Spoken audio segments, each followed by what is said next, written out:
Bien, entonces el problema habla de un tipo especial de estructuras que se las tipifica como cerchas planas, y ahí justamente le estoy mostrando una cercha plana.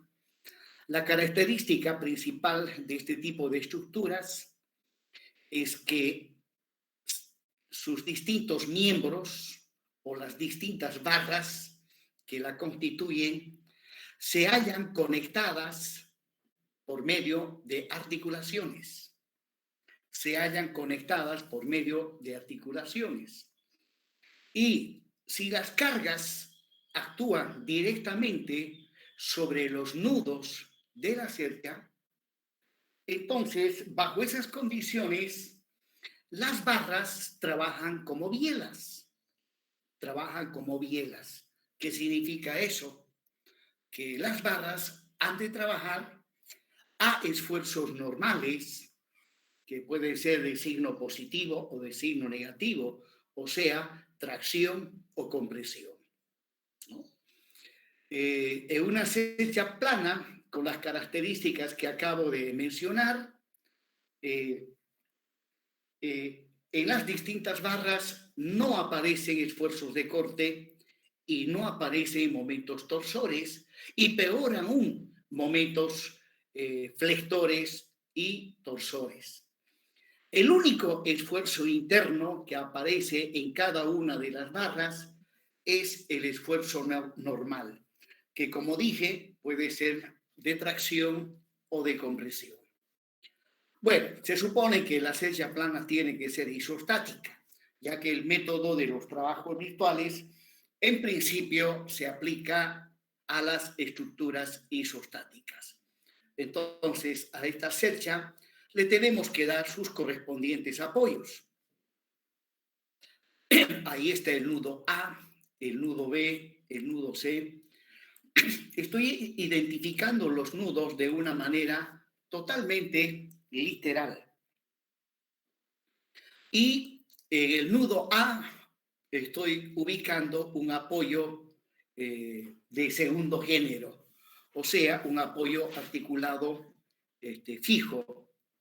Y finalmente, en el nudo D, un apoyo articulado móvil. Bajo estas condiciones vamos a tener una estructura isostática, o sea, una estructura isostática totalmente estable. Bien, completemos la información referente a esta estructura. Ahí van las cargas aplicadas directamente sobre los nudos. Las cargas, cuando se trabaja con el sistema internacional de unidades de medida, se acostumbra a expresarlas en kilonewtons. Se acostumbra a expresarlas en kilonewtons. Entonces, ahí voy completando el sistema de cargas externas que se encuentran aplicadas sobre la cercha plana, y también sus dimensiones geométricas de las distintas barras, sus longitudes. Y luego voy a identificar de manera numérica las barras. Ahí tengo la barra 1, la barra 2, la barra 3, la 4, la 5, 6, 7, 8, 9, 10 y 11. En total, esta estructura se halla constituida por 11 miembros o 11 barras. Bueno, la 1 y la 2, ustedes saben, han visto cerchas, a las barras 1 y 2 se las denomina barras que están ubicadas en el... tiene un nombre especial, son las barras del... Mire, se me está yendo ya la memoria. De todas maneras, las 6, la 7 y la 8 son los montantes. El 9, el 10 y el 11 son los diagonales. Y arriba está el cordón superior y abajo está el cordón inferior. O sea, las barras correspondientes al cordón inferior son la 3, la 4 y la 5, ¿no? De esa manera, la nomenclatura o la terminología que utilizamos los ingenieros cuando trabajamos con cerchas planas o cerchas espaciales. Sin embargo, he notado que algunos alumnos, cuando se les dice a qué se denominan montantes, dice, ingeniero, primera vez estoy escuchando la palabra montante, ¿no? Lo cual significa que entonces no lo han visto en isostática o no lo han visto en resistencia a los materiales y por ende pues tendrán que estudiar por su cuenta.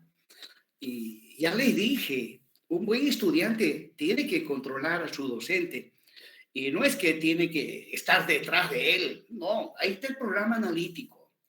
El programa analítico de la materia es un documento, ahí está el contenido, ahí está el plan de trabajo que el docente junto con los estudiantes tiene que desarrollar durante el semestre, ¿no? Si hay alguna partecita que no lo ven, ya le dije, con todo respeto al docente se le pide pues que cubra esos temas que al final de cuentas son importantísimos, ya las materias de isostática, resistencia, hiperestática, hormigones, son materias eh,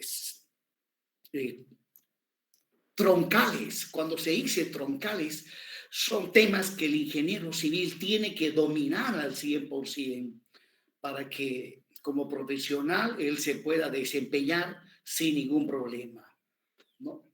Las materias troncales, por algo le dicen troncales, hay que asimilarlas al 100%. Bien, jóvenes, prosigamos.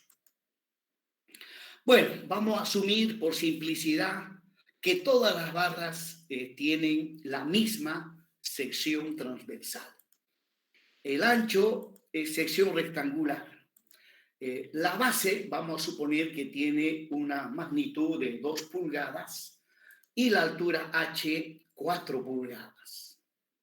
Bueno, como podrán observar, las dimensiones geométricas de la sección transversal las estoy expresando en unidades del sistema inglés.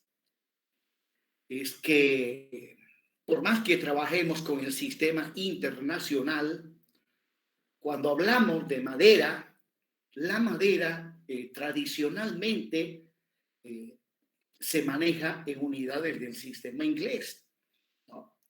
Cuando ustedes vayan o de repente han ido a comprar madera a una barraca, ¿no? Le va a pedir, ¿de qué grosor quiere usted la madera? Si le dicen quiero de 3 centímetros y medio, quiero de 7 centímetros. No, señor, no entendemos eso nosotros. Aquí 1 pulgada, 2 pulgadas, 3 pulgadas, se mide en pulgadas. ¿Y de qué largo quiere usted? Quiero de 8 metros. No, señor, aquí se mide en pie, ¿no? Entonces, en cualquier barraca donde vayan ustedes, las unidades para la medición de la madera es la unidad del sistema inglés. Pues bien, esas unidades hacen recuerdo cuando Inglaterra, los países anglosajones, eran la potencia que dominaba el mundo. Inglaterra fue la potencia más grande que dominó el mundo. No, y en sus tiempos no había el dólar, había las libras esterlinas. Esa era la moneda en esos tiempos. Y en Bolivia, pues se manejaba las libras esterlinas, ¿no? Todo el mundo manejaba libras esterlinas. Por ejemplo, a ver, voy a hacer una pregunta histórica. ¿Alguien sabe en cuántas libras esterlinas se lo vendimos a Chile, el litoral?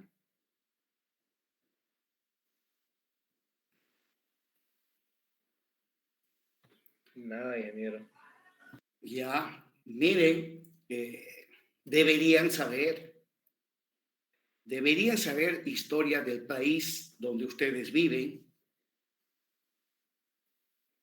Acuérdense de mí, si alguno de ustedes luego de ser ingeniero va a Brasil a hacer una maestría, se va a Brasil, a cualquier universidad, allá le van a obligar primeramente a que aprenda y estudie la historia de Brasil. Ingeniero, Si van ustedes a hacer una maestría. Sí, le escucho. 300.000 libras esterlinas. Correcto. Lo vendimos en 300.000 libras esterlinas. Esa es la realidad, ¿ya? Y lo que se vende, pues ya no se puede recuperar. Es como cuando ustedes venden su casa. Cuando venden su casa, van ante un notario y al comprador ustedes le hacen un documento que se llama minuta de transferencia. Una vez que ustedes firman ese documento, ustedes ya no son dueños. Lo mismo pasó con el litoral boliviano, ¿ya? Allá por el año 1904, tuvimos un presidente vendepatria, Ismael Montes, así se llama este hombre, que firmó la minuta de transferencia, que dice que Bolivia se lo vende a perpetuidad el litoral boliviano en 300.000 libras esterlinas, más unas yapitas. La yapita fue que Chile se comprometía a construir el ferrocarril Arica-La Paz. Y Chile cumplió, nos construyó ese ferrocarril, que poco duró debido a que no le hicieron ningún mantenimiento. No le hicieron, ¿no? Los mineros, los empresarios mineros de esa época, ¿no? Como Arce, Aniceto Arce, el mayor empresario minero de esa época, él es el que aprovechó ese ferrocarril y justamente fue uno de los que apoyó la venta. Cuando Chile dijo, les voy a construir un ferrocarril, Aniceto Arce brincó de alegría y dijo, ahora sí ya tengo por dónde sacar los minerales. No les interesó absolutamente el bienestar del pueblo boliviano. Solamente velaron sus intereses mezquinos. Esa es la realidad. Lo vendieron en 300.000. Cuando el pueblo boliviano se enteró de la venta, muchísimos senadores y diputados empezaron a hacer bulla, que no se va a vender. Entonces, ¿qué hizo Ismael Montes? Habló con Chile y le dijo, denme una yapita más para coimear a estos que están haciendo bulla, porque si no, no voy a poder venderles. Y Chile le dio 170.000 libras esterlinas más para llenarles de plata a los senadores y diputados del Congreso en esa época. Y a aquellos que no quisieron recibir ese dinero, que eran poquitos, los metieron presos por alborotadores, por terroristas, los metieron presos a los verdaderos patriotas que no quisieron recibir dinero y se oponían a la venta, los metieron presos. Esa es la historia del mar boliviano. ¿Ya? Y bueno, donde vayamos, siempre la vamos a perder, ¿no? ¿Se acuerda que este Evo hizo un intento de querer recuperar? No, que no se recupera lo que está vendido. Es difícil. Bien, jóvenes, algo de historia hemos comentado y ahora sí continuemos. Bien, las dimensiones geométricas de la sección transversal indican claramente que el material con la cual se ha construido, se va a construir esta cercha plana, es madera. Y si hablamos de madera, tenemos que ver qué tipo de madera. Ustedes lo han visto esto, con, si no me equivoco, el ingeniero Lessing Hoyo, el que dicta la materia de diseño de estructuras de madera. ¿Ya? Les comento que yo fui alumno del ingeniero Lessing Hoyos y a mi criterio el hombre enseña excelente. He escuchado un comentario que dice que habla pero no se le entiende, no se le escucha. Evidentemente, eso es cierto. Pero sin embargo, no sé cómo será ahora, en mis tiempos, él llegaba y empezaba a llenar la pizarra. Llenaba la pizarra. Y yo copiaba al pie de la letra y luego, obviamente, a veces no se le entendía, pero ¿qué hacía yo?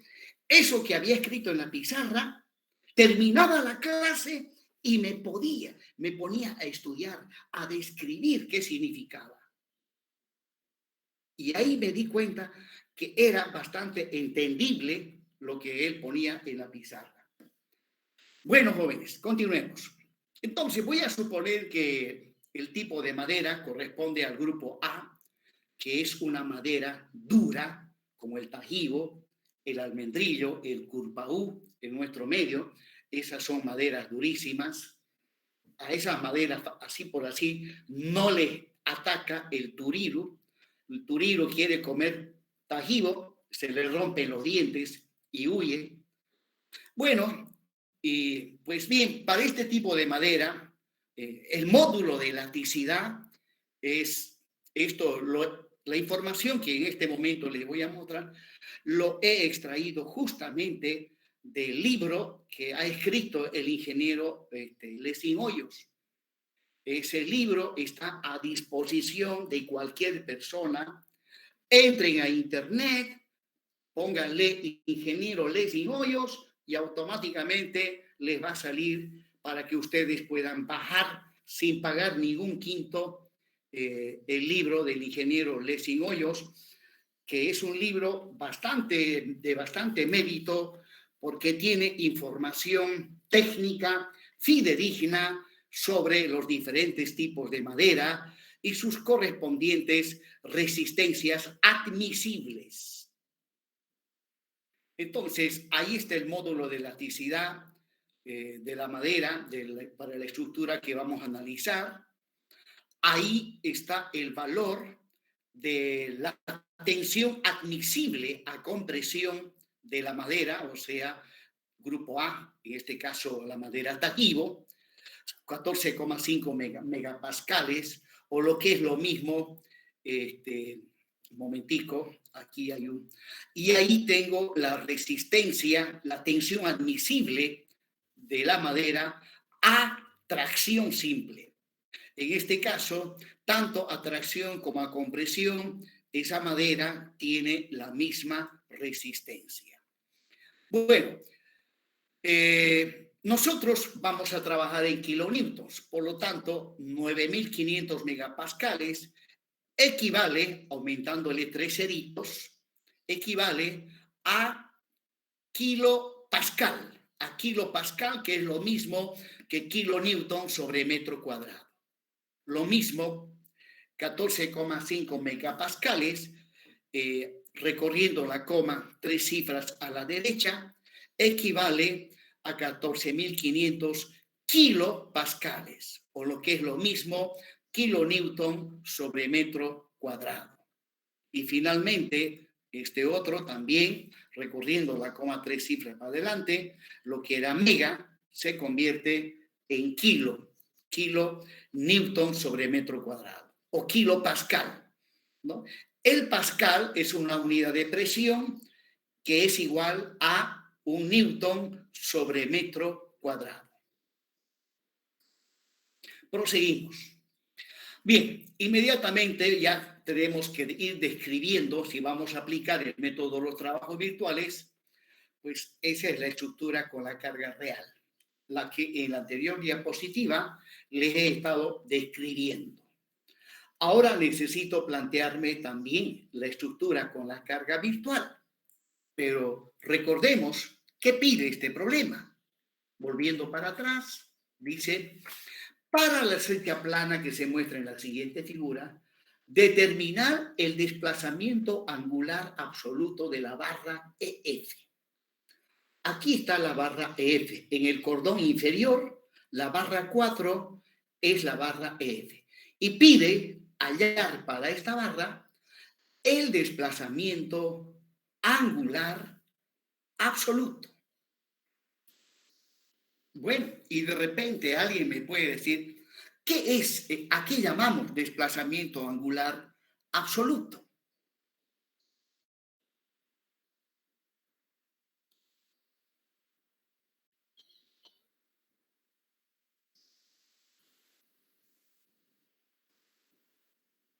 bueno, resulta que esta barra, debido a las cargas, seguramente este nudo, el nudo E, ha de deslizar hacia abajo.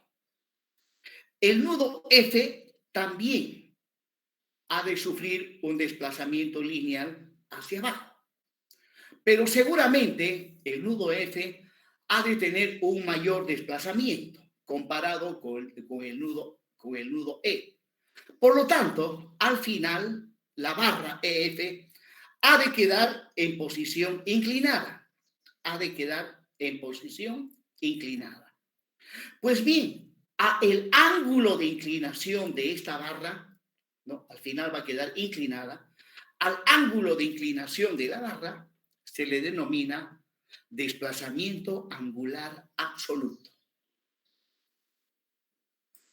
Bien, proseguimos, jóvenes. Entonces, la estructura con la carga virtual, en este caso, agarro la misma estructura y como buscamos determinar... Ingeniero, una consulta. Sí, ¿le escucho? También hay el desplazamiento angular relativo, ¿correcto? Claro que sí. ¿Cuál es la diferencia entre el relativo y el absoluto? El relativo es entre dos barras.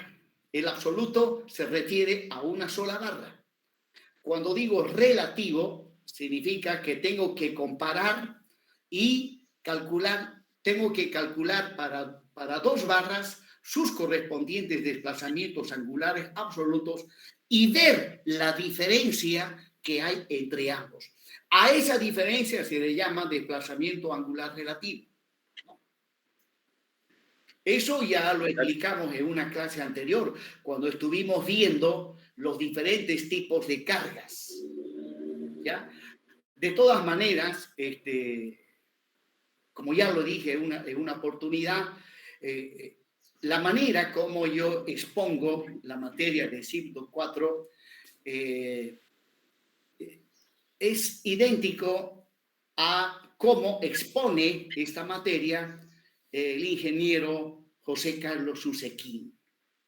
Ya les comenté algo sobre el ingeniero José Carlos Usequín, uno de los mejores ingenieros de Brasil, fue designado director de carrera vitalicio de la Universidad Pública de Río de Janeiro, de la carrera de Ingeniería Civil, ¿no? Si no me equivoco, ya va bordeando los 90 y tantos años, ya es bastante mayor y aún tenía entendido de que seguía como ingeniero, como director de carrera. Entonces, pues a mí me pareció bastante fabulosa su historia y bueno, dije, pues me copiaré de este ingeniero. Hay un dicho que dice, dime con quién andas y te diré quién eres. Entonces yo les comento que yo ando con el ingeniero José Carlos Usequín. El ingeniero, ¿por qué usted va a decir si ni siquiera es su amigo? Pero estoy pues con su libro.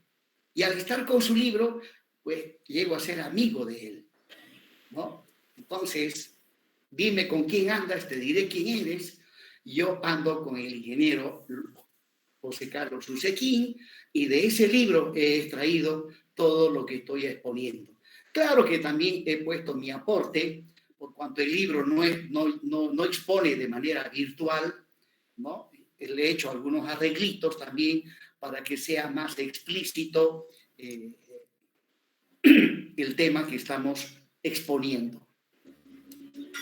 Bien, jóvenes, entonces para calcular el desplazamiento angular absoluto de la barra F, simplemente lo que debo hacer como carga virtual, debo aplicar dos cargas puntuales, una en el extremo izquierdo y otra en el extremo derecho de esta barra. Y esas cargas puntuales tienen que ser perpendiculares al eje de la barra y de sentido contrario, ¿no? Entonces, ahí va una de las cargas y ahí va la otra. Además, si no me equivoco, ya hicimos un ejemplo donde se pide también el desplazamiento angular absoluto de una barra, ¿no? Bien, entonces, ahora ahí está la carga virtual la P con una barrita encima significa que es una carga virtual. Y en este caso, la magnitud de esta carga virtual no es igual a 1. La carga virtual es igual a 1 sobre L, donde L es la longitud de la barra. Bueno, en este caso, la longitud de la barra, cuyo desplazamiento angular absoluto se pide calcular, es 1. Por lo tanto, pues reemplazando, como L vale 1, la carga virtual al final me sale 1 kilonewton. Bien, entonces de aquí en adelante lo que debo hacer es resolver la estructura con la carga real y resolver la estructura con la carga virtual. Entonces vamos inmediatamente a la resolución de las estructuras real y virtual. Pero antes de ello, como les iba comentando al inicio, la característica principal de este tipo de estructuras es que sus barras, que para ser más exacto se le denominan bielas, ellas trabajan a tracción o a compresión. O sea, el único esfuerzo interno que se toma en cuenta es el esfuerzo normal. Por lo tanto, no hay momentos, no hay cortantes, no hay torsores. Entonces, la ecuación de Mohr queda reducido tan solamente a esta expresión.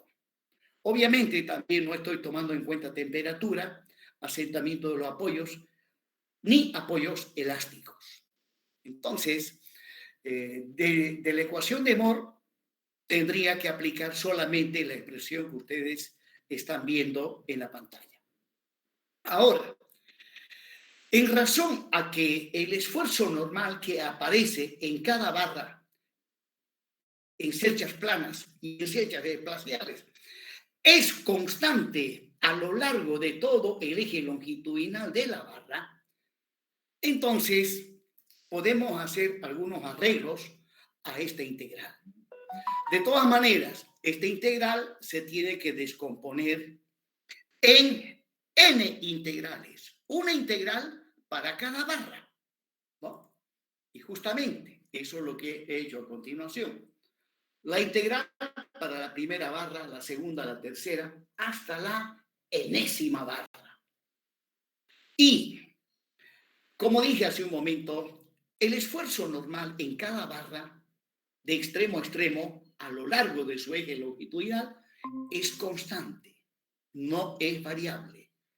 Por lo tanto, ustedes saben, según el cálculo diferencial integral, las constantes pues pueden salir fuera de la integral. El módulo de elasticidad del material también es una constante. Entonces también puede salir. A no ser que sea variable, entonces tengo que dejarlo. El área de la sección transversal de la barra se supone también que es constante. De la barra 1, de la barra 2, es constante. Entonces sale fuera de la integral. Que si no fuese constante, que si la sección transversal fuese variable, entonces obviamente no sale fuera de la integral. En este caso, ¿no? Dice, asumiendo que todas las barras tienen la misma sección transversal y son del mismo material, entonces sale el área de la barra y sale el módulo de elasticidad. Y quedan los esfuerzos normales. Luego, como decía hace un momento, también los esfuerzos normales son constantes en cada barra. Entonces, aprovechando esa situación, dice, asumiendo que el esfuerzo normal en cada barra es constante, entonces también salen fuera del integral. Y al final, ¿qué me queda dentro de la integral? La integral desde 0 hasta L1 de diferencial de S. ¿Y qué es diferencial de S? De repente alguien me puede decir. La longitud en general. Es la longitud a nivel diferencial de un pedacito de barra. De un pedacito de barra, ¿no? Entonces, la integral desde 0 hasta L1 del diferencial de S me ha de dar L1 y aquí L2 y así sucesivamente, ¿no? Resolviendo esas integrales, voy a tener L1, aquí L2, y luego esta expresión que está entre corchetes lo puedo plantear de manera más compacta utilizando el símbolo de sumatoria, ¿no? 1 sobre A igual a la sumatoria de 1 hasta n de los n sub i barra por los n sub i y por los l sub i. Bien, así es, jóvenes. Entonces, al final, esta es la expresión que vamos a emplear para calcular el desplazamiento angular absoluto. Pero aquí hay un pequeño error, por favor, si me permiten, tengo que corregir aquí,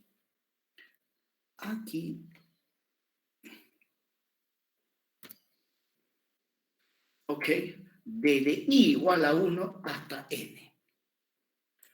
Bien, pasemos ahora a la siguiente diapositiva. Esto ya lo hemos visto y esa es la fórmula que en definitiva vamos a utilizar. Ahora,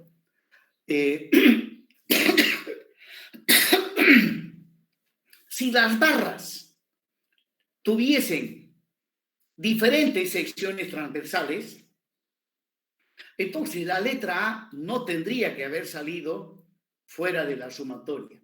Tendría que estar aquí adentro en el denominador como A sub I.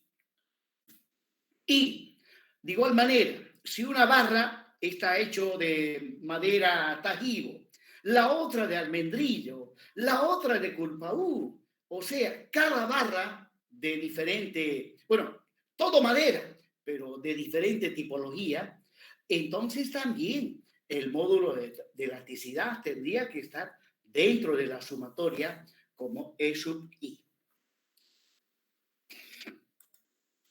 Bien, jóvenes. Ahora vamos al análisis de la estructura con la carga real. Determinemos los esfuerzos internos. En este caso, el esfuerzo interno que hay que determinar para cada barra es el esfuerzo normal, que puede ser de tracción o de compresión. Pero, como siempre, empezamos calculando las reacciones en los apoyos. Para ello, lo que voy a hacer es, utilizando las ecuaciones de equilibrio, tomo sumatoria de momentos con respecto a la articulación del nudo A, ¿no? Tomando como positivo en sentido contrario, me planteo esa ecuación de equilibrio, donde interviene H sub D, su brazo de palanca es 1,25, y las demás cargas, 30 negativo, porque con respecto a esta articulación me produce un momento con sentido horario, 30 por 1, luego este otro 30 por 2, el 15 no produce momento, pues la línea de acción de esta fuerza o de este vector pasa por el centro de momentos. Luego, abajo, este 25 también no produce momento, su línea de acción pasa por el centro de momentos. En cambio, estos otros sí. Voy a tener 25 por 1, 25 por 2 y 25 por 3. 1, 2 y 3 son los brazos de palanca de estas cargas puntuales. Todo es igual a 0. Y me he planteado una ecuación con una incógnita y de ahí despejo la incógnita, que es la fuerza horizontal en el apoyo articulado móvil del nudo D. Me sale 192 kilonewtons. Proseguimos, nos planteamos otra ecuación de equilibrio, sumatoria de momentos con respecto a la articulación en D. Bueno, ¿no? Si hubiese tomado sumatoria de momentos con respecto a D, CD, hubiese obtenido ecuaciones con dos incógnitas. Y no, hay que huirle a eso porque lleva más tiempo resolver la estructura. Bien, entonces tomando sumatoria de momentos con respecto a la articulación en D, voy a tener H sub A por su brazo de palanca, que es 1,25, B sub A no interviene, luego inmediatamente interviene el 30 por 1, el 30, este otro 30 por 2, el 15 por 1.25 y luego este 25 por 1, este 25 por 2 y el otro 25 por 3. Una ecuación con una incógnita, de ahí despejo H sub A, 207 kilonewtons. Bueno, y finalmente, sumatoria de momentos con respecto a la articulación en C, con respecto a esta articulación, y ahí no interviene H sub A, no interviene H sub A, no interviene esta carga puntual de 30 kilonewtons, también no interviene esta carga puntual de 25 kilonewtons. Las demás sí interviene, incluyendo la reacción vertical en el apoyo en A, ¿no? Menos B sub A por 2, ya que produce momento horario. Luego, la reacción H sub D, que es 192 kilonewtons, por su brazo de palanca, que es 1,25. Luego viene el 25 por 2, este 25, el 25 por 1, el 30 por 1, ¿ya? Y el menos 25 por 1, este de acá, 25. Recuerden que este es el centro de momentos. Y de ahí, pues, despejo B sub A y me sale 160. Aquí debo corregir también, como estoy haciendo la conversión de unidades del sistema técnico a unidades del sistema internacional, a veces siempre se escapa algo.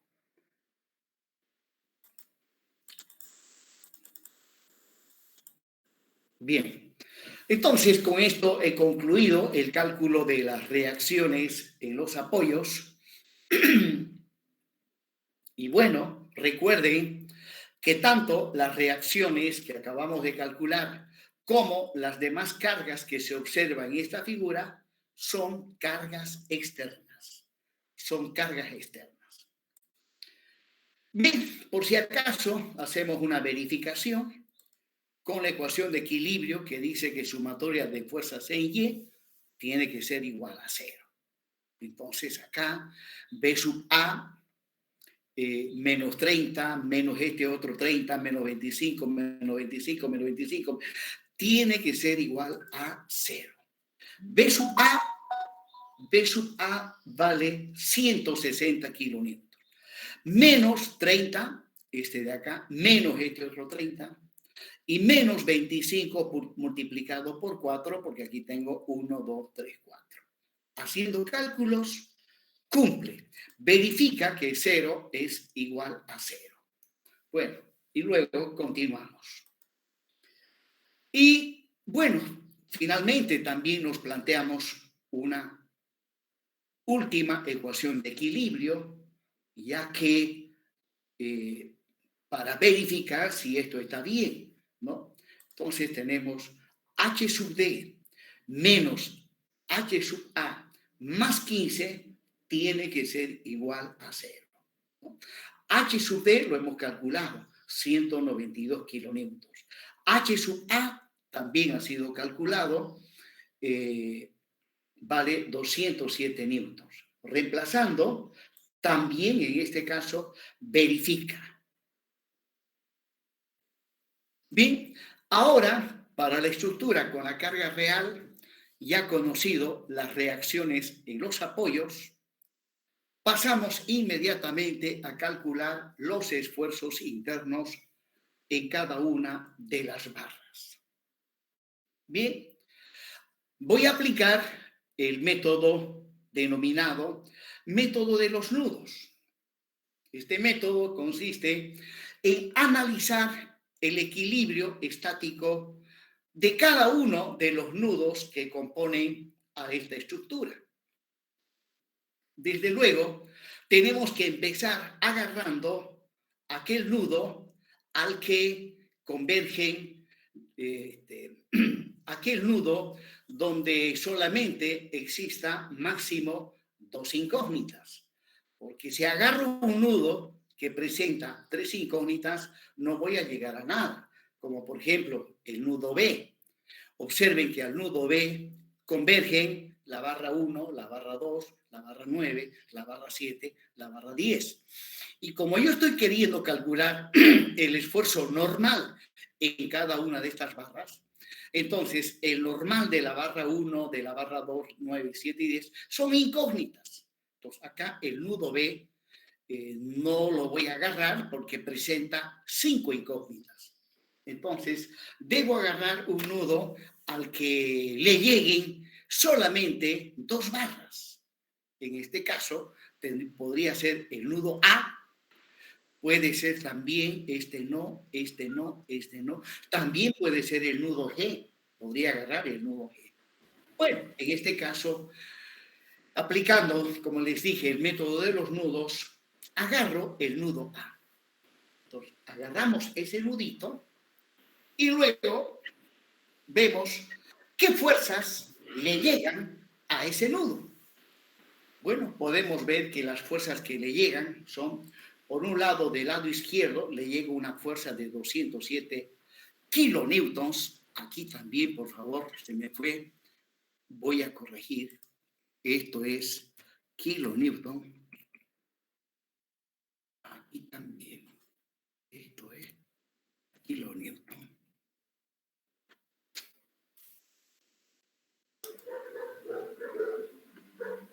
Bien, entonces agarro el nudo A e inmediatamente veamos qué fuerzas le llegan al nudo A. Pues bien, del lado izquierdo le llega una fuerza de 207 kilonewtons, de arriba le llega una fuerza de 160 kilonewtons y luego a este nudo le llegan 2 barras, la barra 1 y la barra 6. Pues bien, lo que queremos es calcular el esfuerzo normal en la barra 1 y el esfuerzo normal en la barra 6. Ahora, en cuanto al esfuerzo normal, este puede ser de tracción o de compresión.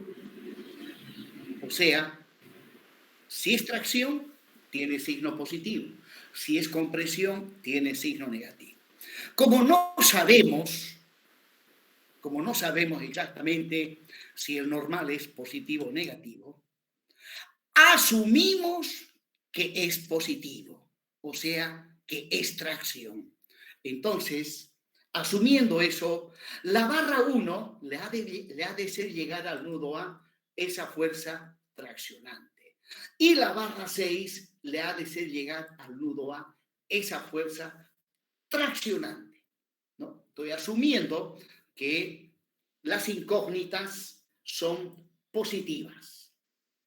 Luego, inmediatamente, me planteo las ecuaciones de equilibrio correspondientes al nudo A. ¿No? Aquí está bastante sencillo. Hago sumatoria de fuerzas en X y la ecuación de equilibrio que voy a plantearme es que N1 menos H sub A tiene que ser igual a 0. Y de ahí despejo N1, ¿no? Donde N1, para que esta ecuación se cumpla, tiene que ser igual a H sub A. Y H sub A tiene una magnitud de 207. Y es positivo, que significa que sí, es tracción. Vamos al otro, sumatoria de fuerzas verticales. B sub A vale 160 kilonewtons.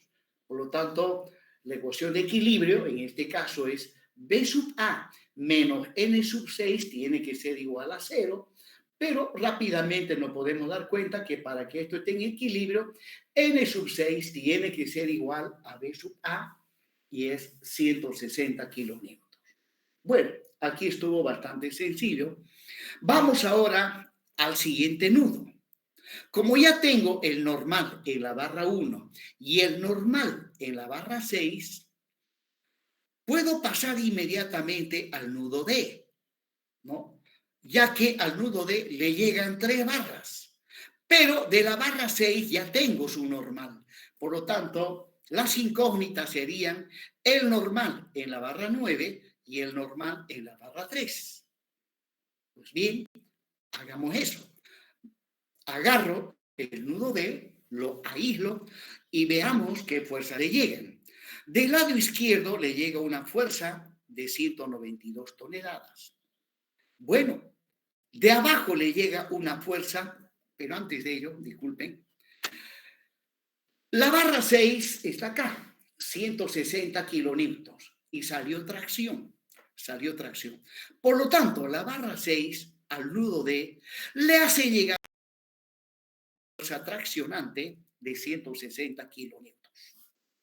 Luego, las otras barras, pero antes de ello, aquí hay otra carga sobre ese nudo de 25 kilonewtons. Con respecto a las barras 9 y 3, cuyos normales no lo conocemos, asumimos que son positivos. O sea, que la fuerza en la barra 9 lo somete a tracción al nudo D, y lo mismo el normal de la barra 3 le hace llegar una fuerza traccionante al nudo D. Muy bien. Ahora debo plantearme las ecuaciones de equilibrio, pero aquí tengo una fuerza inclinada, necesito su ángulo de inclinación. Ese ángulo que le voy a llamar alfa. Pues bien, para mayor comodidad, agarro este triangulito, ¿no? Observen que por simplicidad, y generalmente se construyen estas hechas de manera modular, todos los triángulos tienen las mismas dimensiones, ¿ya? Entonces, el ancho es 1 metro, la altura es 1,25, y aplicando Pitágoras puedo calcular la hipotenusa, que me sale 1,6 metros, ¿no? Y el ángulo alfa estaría acá, en esa posición. Listo. Entonces, voy a utilizar este triangulito como ayuda para poderme plantear las ecuaciones de equilibrio. Primera ecuación de equilibrio. Bueno, antes de ello, el coseno de alfa es cateto adyacente sobre hipotenusa. El coseno de alfa es cateto adyacente sobre hipotenusa. Y el seno de alfa es cateto opuesto sobre hipotenusa. Aquí hay un error.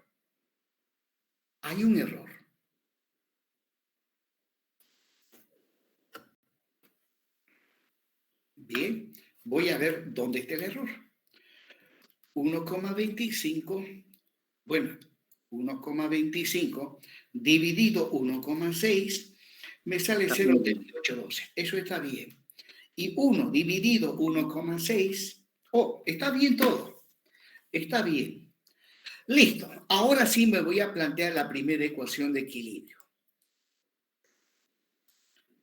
Sumatoria de fuerzas en Y. Entonces voy a tener 160 kilonewtons menos 25 kilonewtons más n sub 9 por el seno de alfa. Ahí está, ¿no? La componente en Y es con el seno. Y el seno de alfa vale 0,7825. Pues bien, la única incógnita es n sub 9, y de ahí despejo n sub 9, me sale menos 172,8 kilonewtons. La otra ecuación de equilibrio, sumatoria de fuerzas en X, en este caso 192, más n sub 3, más n sub 9 por el coseno de alfa. Ahí está. Coseno de alfa es dato conocido, 0,625. Por lo tanto, la única incógnita es n sub 3. De esta expresión despejo n sub 3 y obtengo menos 84 kilonewtons. Observen que esta vez los valores correspondientes a la barra 9 y la barra 3 salen con signo negativo, que significa que esta barra trabaja a compresión. La barra 3 también está trabajando a compresión. Proseguimos. Está la estructura con la carga real, ya analizamos, ya tenemos los esfuerzos en la barra 1, en la barra 6, en la barra 9 y en la barra 3. Continuemos con el cálculo de los esfuerzos internos. Pues ahora puedo irme sin ningún problema al nudo E. No así al nudo B, porque no conozco del 2, del 10 y del 7. Sí puedo irme al nudo E. Bien, antes de ello, anoto los resultados obtenidos en la anterior diapositiva, ¿no? Los esfuerzos en la barra 1, en la 6, en la 9 y en la 3. Bien, vamos ahora al nudo E. Al nudo E. Agarro el nudo E y ¿qué fuerzas le llegan al nudo E? Bueno, como esta fuerza, como la barra 3 está trabajando a compresión, pues le ha de ser llegar una fuerza de compresión al nudo E, ¿no? Ahí está. De magnitud igual a 84 kilonewtons. Luego, la barra 7 y la barra 4 no conocemos. Vamos a asumir que es tracción. Y luego tenemos una fuerza externa de 25 kilonewtons dirigida hacia abajo. Y luego, para la barra 7 y barra 4, cuyos esfuerzos normales no se conocen, asumimos que son fuerzas traccionantes. Y listo. Inmediatamente nos planteamos las ecuaciones de equilibrio. Sumatoria de fuerzas en X, en este caso, N sub 4 tiene que tener sentido contrario para equilibrar a este otro. O sea, ha de tener signo negativo. Luego, sumatoria de fuerzas en Y. Bueno, aquí no hay problema. Dos fuerzas de sentido contrario, para que estén en equilibrio, tienen que tener la misma magnitud. Y de ahí, pues, N sub 7 sale 25 kilonewtons. Por lo tanto, N4 trabaja a compresión y el N7 trabaja a tracción.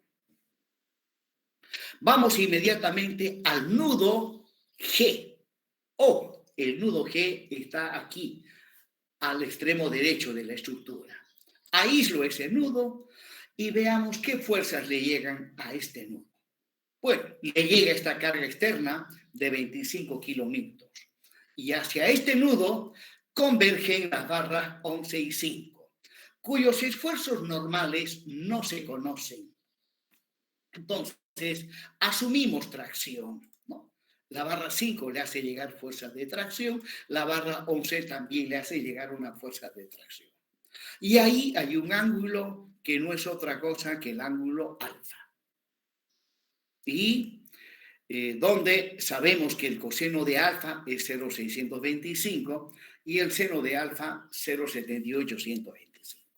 Nos planteamos inmediatamente la primera ecuación de equilibrio, sumatoria de fuerzas en Y. Sumatoria de fuerzas en Y. Resulta que observando este gráfico, me conviene primeramente aplicar esta ecuación de equilibrio, porque a cada nudo se le aplican dos ecuaciones de equilibrio, sumatoria de fuerzas en X y sumatoria de fuerzas en Y. Pues bien, normalmente se acostumbra a utilizar primeramente sumatoria de fuerzas en X y luego recién sumatoria de fuerzas en Y. Pues eso no me conviene hacer eso acá. ¿Por qué? Porque si primero agarraríamos las fuerzas horizontales, al no haber una carga horizontal, tendríamos N5 como 0. Y no es 0, ¿por qué? Porque N11, estos 25 primero se tendría que hacer en N11 para que aparezca o no aparezca una reacción horizontal. Bueno, yo buscaba la siguiente respuesta. Va a tener dos incógnitas ahí. Correcto, para no tener una ecuación con dos incógnitas. ¿No? Hay que nomás pensar un poco, no trabajar de manera mecánica, ¿no? Y así pues uno resuelve el problema de manera más rápida. Entonces, si hago sumatoria de fuerzas en Y, voy a tener menos 25 más N sub 11 por el seno de alfa. N sub 11 por el seno de alfa menos 25 igual a 0. Seno de alfa es conocido y de aquí despejo N sub 11. Me va a salir positivo 32 kilonewtons. O sea, tengo ya el valor de N sub 11. Luego, recién me planteo sumatoria de fuerzas en X. Y ha de ser igual a menos N5, menos N5, y la proyección de N11 sobre el horizontal me dará menos N11 por coseno de alfa. Y listo. Coseno de alfa es conocido, N sub 11 conocido, y de acá despejo N sub 5. Sale negativo, es menos 20 kilonewtons. Menos 20 kilonewtons. Bien, proseguimos. Ahí está, seguimos calculando los esfuerzos internos. Bien, anoto a la derecha los datos que ya hemos calculado, los esfuerzos en las diferentes barras, la 11 y la 5. Hasta ahí hemos llegado. Datos conocidos. Entonces vamos inmediatamente, aplicamos ahora el método de los nudos a el nudo F. ¿Dónde está el nudo F? Aquí está. Entonces, el normal en la barra 4 es conocido, el normal en la barra 5. Y en 10 y en 8 no se conocen. Entonces voy a tener dos incógnitas en el análisis del nudo F. En el análisis del nudo F. Pero por favor les voy a pedir corregir esto. Este es el 12 y este tendría que ser el 13.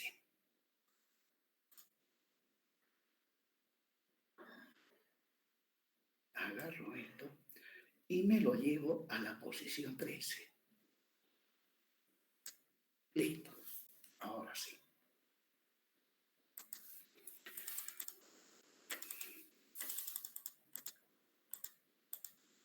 Bien, aplicamos el método de los nudos. Esta vez agarramos el nudo F. Aislamos ese nudo y veamos qué fuerzas le llegan. Bueno, le van a llegar pues 1, 2, 3, 4, 5 fuerzas, ¿no?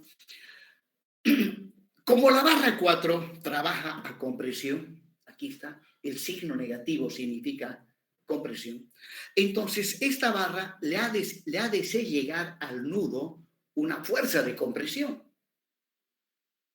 Luego, la barra 5. La barra 5 también trabaja a compresión. Le ha de ser llegar una fuerza de compresión. Bueno, primeramente estoy mostrando la carga externa que le llega a ese nudo.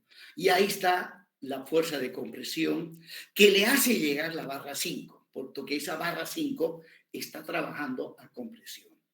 Y finalmente, para las otras dos barras, cuyo esfuerzo normal no se conoce, asumimos que le hacen llegar fuerzas de tracción a ese nudo. Muy bien, ahora sí me voy a plantear la ecuación de equilibrio. Ahí tengo ese ángulo alfa y sumatoria de fuerzas en X. ¿Ya? Esta vez sí me conviene sumatoria de fuerzas en X y no sumatoria de fuerzas en Y, porque llegaría a tener una ecuación con dos incógnitas. Bien, aquí hay un pequeño error, lo voy a corregir. Dice 8.4, en realidad es 84 kilonewtons. Corrijo esto. 84 kilonewtons. Y acá, esa barra. Ah, está bien, está bien. Listo.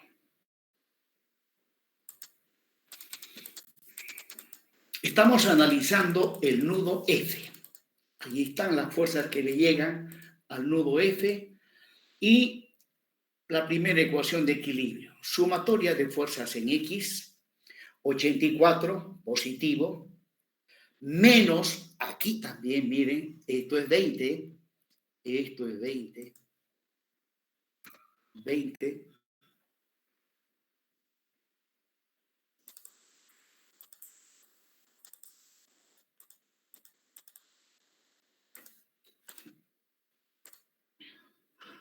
y La única incógnita es el normal en la barra 10, de ahí despejo y me sale positivo, 102.4 kilonewtons. O sea, la barra 10 trabaja a tracción. Finalmente, sumatoria de fuerzas en Y, aíslo, en este caso, bueno, acá tengo N8 positivo menos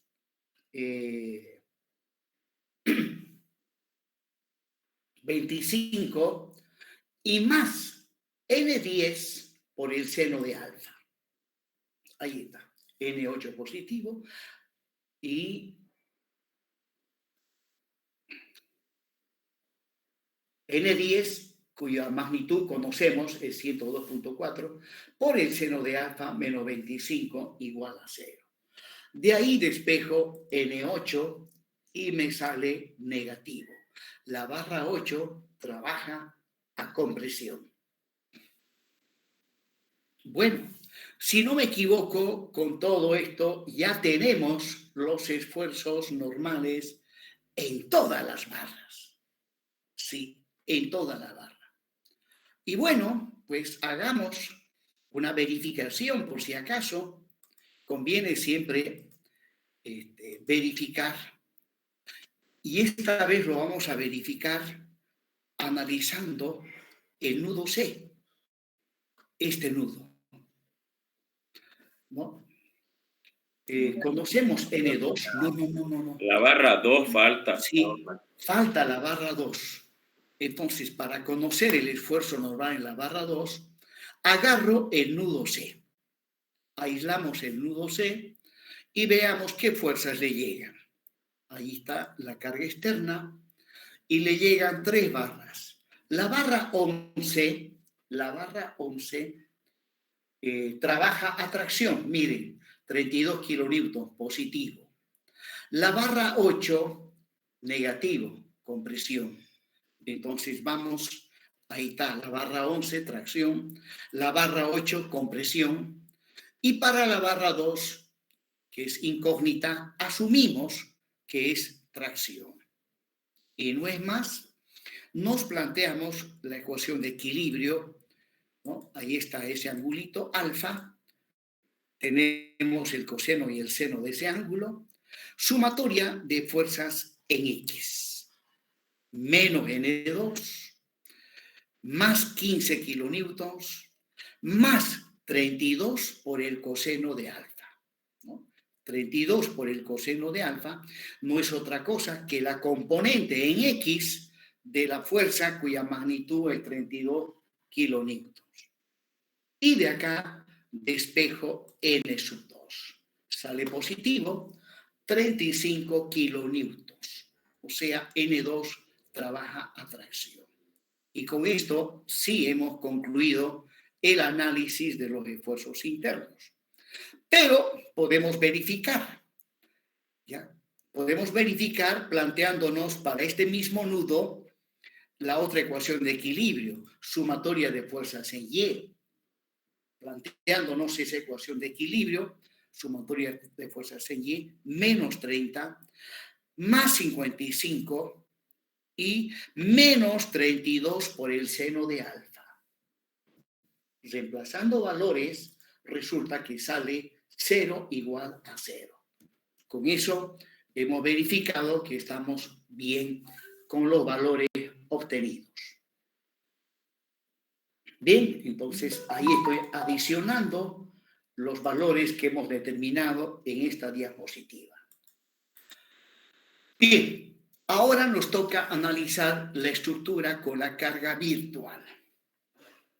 El procedimiento que vamos a aplicar es el mismo que le hemos aplicado a la estructura con la carga real. Ha de ser el mismo. Bien, empezamos. ¿Sí? ¿Alguien dijo algo? Por favor, la anterior diapositiva para capturar. Ahí está. Gracias, ingeniero. Ya.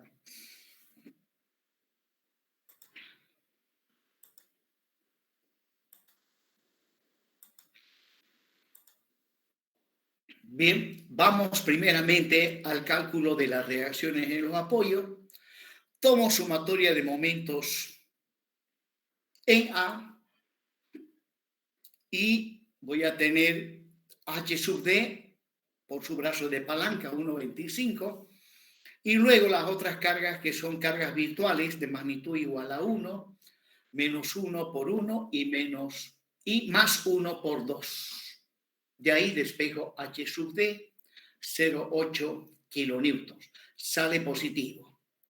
Luego, sumatoria de momentos con respecto a la articulación en D y H sub E es la única incógnita. De ahí despejo H sub D, 0,8 kilonewtons. Luego, tomo sumatoria de momentos con respecto a la articulación en C. No, un momentico. Sumatoria de fuerzas en Y directamente.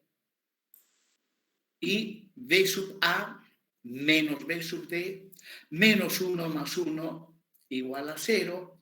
De ahí obtengo que V sub A es igual a menos D sub D. Luego tomo sumatoria de momentos en C. Miren, miren el inconveniente al que he llegado por no haber seguido el mismo procedimiento. Me he planteado sumatoria de fuerzas en Y me he quedado con una ecuación con dos incógnitas, ¿no? Debería haberme planteado primeramente sumatoria de momentos en C, como hice en el anterior caso, ¿no?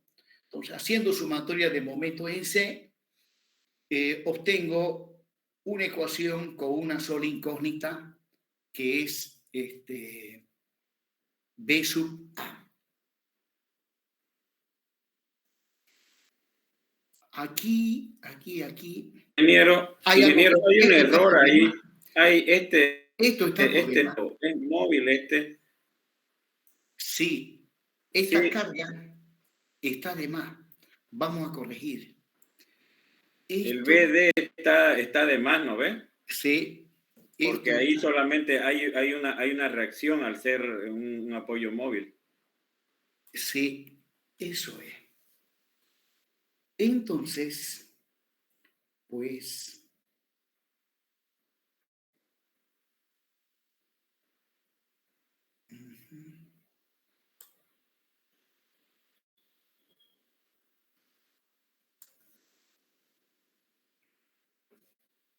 Momentico.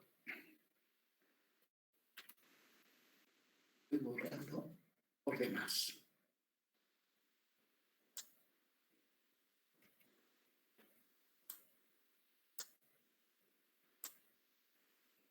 Ahora sí, hemos vuelto al carril. Nos habíamos salido del carril y ahora sí, nuevamente. Eso estaba totalmente por demás. Bien, vamos al análisis de la estructura con la carga virtual. Empezamos con el cálculo de las reacciones en los apoyos. Bueno, lo que hicimos anteriormente fue justamente, primeramente, tomar sumatoria de momentos con respecto a A, y de ahí habíamos obtenido H sub D. Luego, sumatoria de momentos con respecto a la articulación en D, ¿no? Y de ahí despejamos H sub A, 0,8 kilonewtons. Y finalmente, sumatoria de momentos con respecto a la articulación en C, donde ahí interviene B sub A, y los demás son datos conocidos. D sub D, aquí D sub D está también por demás. ¿Se acuerdan que aquí había un B sub D? Entonces, en esta ecuación, obviamente, vamos a corregir esto. Esto está...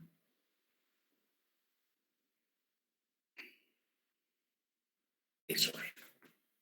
Ahora sí.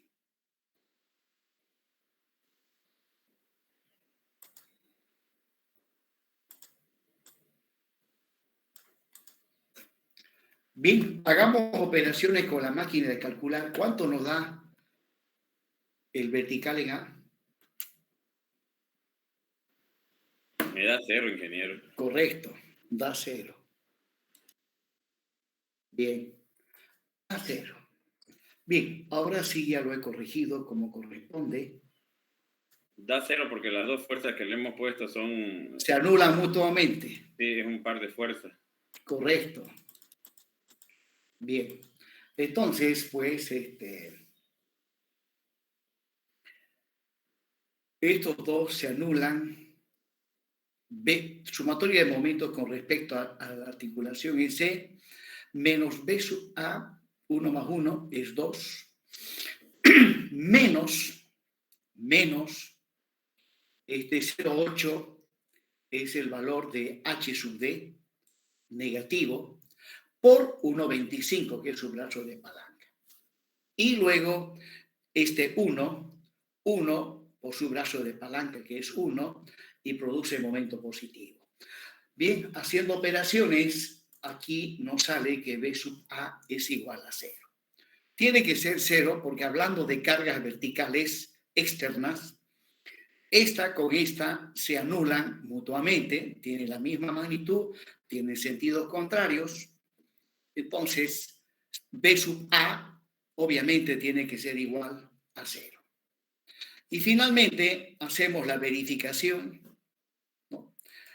Hacemos sumatoria de fuerzas en X igual a 0, lo cual significa que H sub A menos, o sea, H sub A menos H sub D, esto también está mal. ¿No les parece? Si esta es la convención de signos que estoy imponiendo, entonces H sub A tiene que ir con signo positivo y el otro tiene que ir con signo negativo.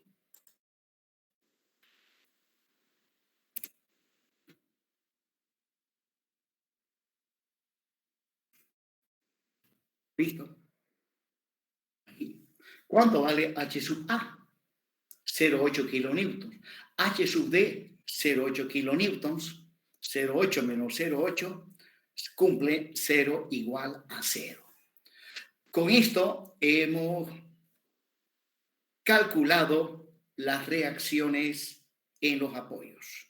Inmediatamente nos vamos a la siguiente diapositiva, ¿no? B sub A es 0 y las únicas reacciones son H sub A y H sub D, que tienen la misma magnitud, pero tienen sentidos opuestos.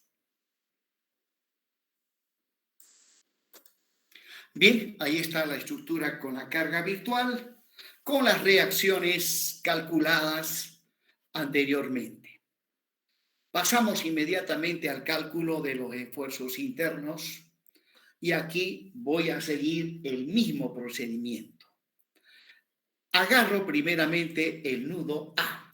Aplicamos el método de los nudos, aislamos el nudo A, vemos qué fuerzas le llegan al nudo A, ahí está, y luego nos planteamos la ecuación de equilibrio. Sumatoria de fuerzas en X, que significa que L1 tiene que ser negativo para poder equilibrar a esta carga externa. Si hago sumatoria de fuerzas en Y, eso me va a dar de que N sub C tiene que ser igual a 0. Tiene que ser igual a 0 porque no hay fuerza con la cual se pueda equilibrar. Luego nos fuimos inmediatamente al nudo D. Nos fuimos al nudo D. Ahí están las fuerzas que le llegan al nudo D. Le llega el de N9, el de N3, y la barra 6 no le hace llegar nada, por cuanto el normal en esa barra es 0. Entonces aquí inmediatamente nos planteamos las ecuaciones de equilibrio. Ahí está el triangulito, la hipotenusa y el coseno y el seno de ese ángulo. Sumatoria de fuerzas en Y, miren, eso me dice de que N sub 9 es igual a 0. Y si hacemos sumatoria de fuerzas en X, pues N3 sí o sí tiene que ser igual a 0,8, tiene que ser igual a 0,8 kilonewtons. externos. Continuamos con el cálculo de los esfuerzos internos. Ahora pasamos inmediatamente a el nudo E, ¿no? Ahí está el nudo E. ¿Qué fuerzas le llegan al nudo E? Bueno, le llega esta carga externa. La barra 3 le hace llegar una fuerza de tracción y de la barra 7 y de la barra 4 no se conocen. Asumimos tracción. Ahí está, tracción y tracción. Bueno, a simple vista, N4 tiene que ser igual a 0,8 kilonewtons y N7 tiene que ser igual a 1 kilonewton, ¿no? Planteándonos las ecuaciones de equilibrio, llegaremos a esos resultados. Luego vamos al nudo G. Bueno, en el nudo G, como podrán ver, el nudo G no lleva cargas externas, pero sí a ese nudo convergen dos barras cuyos esfuerzos no los conocemos. Asumimos tracción. Ya está el angulito. Y luego, pues, nos planteamos las ecuaciones de equilibrio. Sumatoria de fuerzas en Y, pues N1 por el seno de alfa igual a 0, significa que N sub 11 es 0 kilonewtons. Haciendo sumatoria de fuerzas en X, obviamente también veremos que N5 también vale 0. O sea, las barras 5 y 11 no cumplen ninguna función desde el punto de vista, obviamente, de la carga virtual. Bien, proseguimos. Luego del nudo G, ¿alguien recuerda qué hicimos? El nudo F, ingeniero. El nudo F, correcto. Nos vamos, ahí están, estoy anotando los valores obtenidos y nos vamos al nudo F. Al nudo F le llegan 1, 2, 3, 4 barras más una carga puntual positiva hacia arriba. Entonces, barra 4 le hace llegar tracción, evidentemente, positivo significa tracción. La barra 10, bueno, ahí está la carga puntual externa, 10 y 8 asumimos tracción, y la barra 5 no le hace llegar nada, es 0. Bien, nos planteamos la ecuación de equilibrio, en este caso, primeramente, sumatoria de fuerzas en X, menos 0,8 menos N10 por el coseno de alfa, de ahí despejo N10. Sale negativo, menos 12,8 kilonewtons. Y luego, sumatoria de fuerzas en Y, que ha de ser igual a N8, N8, este es negativo el N10, menos 12,8 por el seno de alfa, más 1. Y de ahí despejo N8. Me sale 0. O sea, la barra 8 no trabaja. Finalmente, nos vamos al nudo C. Ahí está N2. Y la barra 11 no lleva esfuerzo, la barra 8 también. Y por ende, podemos darnos cuenta que N2 también es 0. También es 0. Y si hacemos sumatoria de fuerzas en Y, bueno, no tiene sentido, no hay fuerzas en Y, 0 igual a 0. Listo, con esto hemos analizado completamente a la estructura con la carga virtual. Bien, hacemos un resumen de las magnitudes de los esfuerzos obtenidos. Para la estructura con la carga real, ahí están los valores obtenidos. Para la estructura con la carga virtual, ahí están los valores obtenidos para los diferentes esfuerzos para las diferentes barras. Pues bien, esto lo tengo que ordenar en una tabla. Ahí está la tabla. Primeramente, en la primera columna, describo las barras. En total son 11 barras. En la segunda columna, anoto los valores de los esfuerzos normales correspondientes a la estructura con la carga real. En la tercera, los esfuerzos normales correspondientes a la estructura con la carga virtual. En la cuarta columna, la longitud que le corresponde a cada barra. Y en la última columna, anoto el producto de N por N barra por L, ¿no? Que eso va a venir expresado en kilonewton cuadrado por metro. Bien. Luego, una vez hecho esto, sumo la última columna. ¿Ya? Al sumar, obviamente, voy a obtener la sumatoria de los N sub I barra por N sub I por L. Eso me da como resultado menos 478,4652.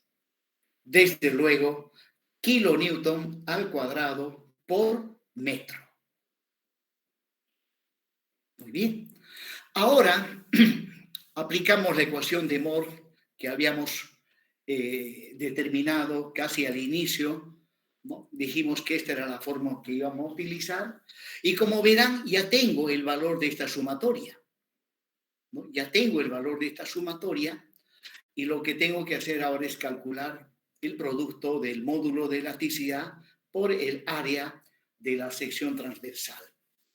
Muy bien. El ancho de la sección transversal es 2 pulgadas, la altura 4 pulgadas, ¿no? Y la sumatoria, como les dije, ya lo habíamos calculado, negativo, menos 478,4652 kilonewton cuadrado por metro. Bien, entonces nos faltaría evaluar el valor numérico del producto del módulo de elasticidad del material por el área de la sección transversal. En este caso, obviamente, no voy a trabajar utilizando las unidades del sistema inglés, sí o sí las tengo que transformar a unidades del sistema internacional. Entonces, aquí recordemos que este es un dato conocido, lo planteé al inicio de este ejemplo.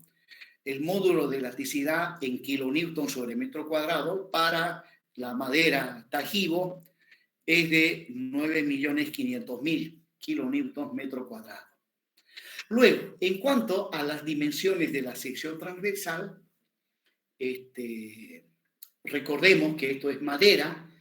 La madera, para el cálculo, para hacer cálculos, a estas dimensiones que están en pulgadas se las conoce como las dimensiones nominales. Las dimensiones nominales. Bueno, ahí también estoy anotando la tensión admisible del material a compresión y la tensión admisible del material a tracción.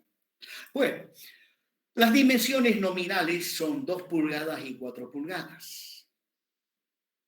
Pues bien, para los cálculos no se trabaja con las dimensiones nominales, sino según norma, como veremos a continuación, a estas dimensiones nominales, que en este momento los he convertido a unidades del sistema métrico, o sea, centímetros, les tengo que determinar las dimensiones reales. Las dimensiones reales. O sea, cuando ustedes van a una barraca, le piden comprar una viga de madera de 2x4. Bueno, le van a dar la viga de madera de 2x4. Pero para los análisis estructurales, a estos valores hay que reducirles. Según norma, ¿ya? Se tiene que reducir en una dimensión igual a 3/8 de pulgada. Tanto a la base como a la altura le tenemos que reducir en 3/8 de pulgada. Es que hablando de madera, las caras laterales de la sección transversal, en una madera bruta, la que se compra de barraca, sin cepillar, ya sus caras laterales tienen ciertas irregularidades, ¿no? Que esas irregularidades no hay que tomarlas en cuenta. Pues para no tomarlas en cuenta, hacemos esto. A las dimensiones que están en pulgadas, le quitamos, le reducimos en 3/8 de pulgada. Por lo tanto, en cuanto al ancho de la sección transversal, la dimensión para cálculo no es 5.08 centímetros, es 4.1275 centímetros. Para la altura, la dimensión no es 10,16 centímetros, es 9,2075 centímetros, ¿no? Esto lo han visto ustedes en maderas, y si no se acuerdan, ahí está el librito del ingeniero Lexing Hoyos. Está gratis para bajarlo de internet, tiene información bastante real respecto a las maderas del oriente boliviano. O la vez que se les presente hacer el diseño de una cercha de madera, porque a veces las cubiertas las hacen de cercha y hay que dimensionarlas, ahí hay bastante información. Y si no hay, lo que hay que hacer es llevar una muestra al laboratorio para que le determine la propiedad que ustedes no tienen a mano. Bien, proseguimos entonces aplicando la ecuación de Moore. Ahí está, ese es el dato conocido. Y ahora, las dimensiones reales que estaban en centímetros, lo he convertido a metros. Lo he convertido a metros. Luego, ahí está el módulo de elasticidad longitudinal y el producto de E por A, ya, multiplicando este valor por la sección transversal, me sale 36.103,75844 kilonewton, ya que esto viene en kilonewton metro cuadrado. El área, si yo multiplico esto por esto, va a venir en metro cuadrado. Esto es kilonewton sobre metro cuadrado. Este es metro cuadrado y por lo tanto me va a quedar solamente kilonewton, ¿no? Bueno, trabajando con una sola cifra decimal y ahora reemplazando en la fórmula, la sumatoria es menos 478,4652 dividido el valor de EA, me sale que el desplazamiento angular absoluto de la barra FG es menos 0,01325 radianes. El signo negativo me dice que esa barra gira en sentido horario.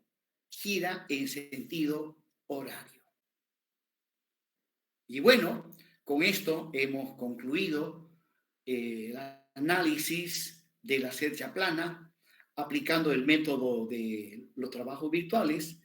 Hemos determinado, repito, el desplazamiento angular absoluto de la barra FG.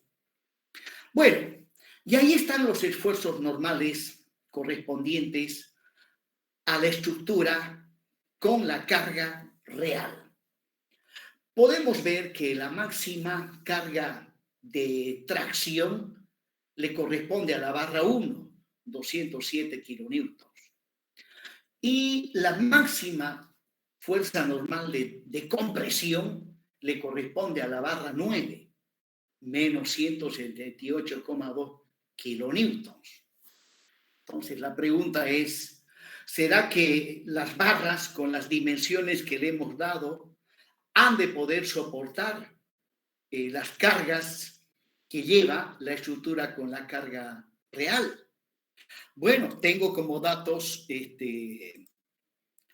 la solicitación máxima atracción, sigma es N sobre A, N 207 kilonewtons, dividido entre el área, que es el producto de estos dos valores, me da como resultado 54.468 kilonewtons sobre metro cuadrado. Eso en cuanto a la tensión de tracción. En cuanto a la tensión de compresión, la máxima tensión de compresión ha de estar en la barra 9. Bueno, es la fuerza normal, que es 172, lo divido entre el área y ahí tengo la tensión de compresión, menos 45.469 kilonewton metro cuadrado. Bueno, y la tensión admisible a compresión y a tracción es 14.500. Lo máximo que puede soportar las barras en cuanto a tensiones es 14.500. Y miren, la tensión de tracción es prácticamente el triple. La tensión de compresión también, prácticamente aquí el primero más del triple. Por lo tanto, si esa estructura la construimos, seguro que se va a colapsar. Por favor, un ratito, una emergencia. Hola, Celia, te escucho. Sí. Abajo tiene una pestañita. Ya esa pestañita lo tenés que subir para arriba. A mí también al principio me costó eso. ¿Ya? Agarrar para arriba, lo tenés que jalar para arriba. Y ahí cuesta agarrar con tus dos manos, agarrar porque sí, levantarlo, es con fuerza eso. Por favor. Ya. Listo, ya. Chao, chao. Ay. Les comento que tengo mi padre, 97 años, ya muy anciano, y somos 4 hermanos, y nos turnamos en cuidarlo. Y yo lo estuve cuidando durante 2 semanas aquí en mi casa, y ahora le tocó el turno a mi hermana, y me llama hay un dispositivo que le pusieron para que él pueda orinar, y tiene una bolsa con unos botoncitos, en fin, y ella me llama no podía desactivar el botoncito ese. Bueno, mi padre tiene 97 años y además de ese problemita del orinadero, después es una persona completamente sana y con sus 5 sentidos. Según dice mi abuela, que lamentablemente no la conocí, mi padre es peruano, por si acaso, es de la capital incaica, el Cusco, una provincia que se llama Sicuani. Esa provincia de Sicuani es apetecida por los turistas de todo el mundo, ya que en esa provincia el verano es el año entero. Un clima templado entre 20 y 25 grados centígrados todo el año en Sicuani. Bueno, mi abuela dice que llegó hasta los 128 años y mi padre dice, voy a llegar igual que tu abuela a los 128 años. Bueno, así están las cosas, jóvenes. Bien, entonces, comparando las tensiones en los materiales, en las barras más solicitadas, pues, y comparando con las tensiones admisibles, pues esa estructura se va a venir para abajo, ha de entrar en colapso. Entonces, si se tratase de diseñar ya una manera más segura, la solución es incrementar las dimensiones de la sección transversal, ¿no? Ya no de 2 pulgadas por 4 pulgadas, sino que habría que triplicar esas dimensiones, ¿no? 6 pulgadas por 12 pulgadas y volver nuevamente a hacer el análisis. Obviamente, estos análisis no se realizan como lo he hecho actualmente, aplicando el método de los nudos, sino que utilizamos el RAN Element principalmente y otra aplicación muy idéntica al RAN Element es el robot. El robot es muy parecido al RAN Element. Bien, jóvenes, con esto he concluido la exposición del ejemplo de aplicación. Y bueno, Ustedes Bien, seguramente deben saber que el RAM Element es una aplicación creada por un ingeniero boliviano, ¿no? Un ingeniero cochabambino fue el que creó el RAM Element. Y actualmente su equipo de trabajo sigue en la ciudad de Cochabamba dando apoyo al RAM Element y creando otras aplicaciones para una empresa transnacional que es Bentley. Y luego hay un ingeniero aquí en Santa Cruz, no me acuerdo su nombre, él enseña el manejo de esta aplicación y tengo entendido que este ingeniero es personal de Bentley. En tal sentido, lo escuché, nunca fui a sus clases, pero escuché una de sus clases virtuales y pues haberlo escuchado unos cuantos segundos, me di cuenta que es un excelente ingeniero, ¿no? Así que si tienen oportunidad de hacer el RAM Element, aprender el RAM Element con este ingeniero, les aconsejo porque no siempre se encuentran buenos ingenieros que dominen lo que enseñan. Hay que aprovecharlos. Bien, jóvenes, no es más, nos estaríamos viendo el próximo sábado. Hasta luego a todos ustedes. Hasta luego, ingeniero. Muchas gracias. No hay Hasta luego, ingeniero, gracias. Hasta luego, hasta luego. ingeniero, una pregunta. Adelante. ¿Y el ingeniero del programa, dónde dicta su curso, ingeniero? En la Gabriel, la carrera de Ingeniería Civil lo tiene como docente en el CCT.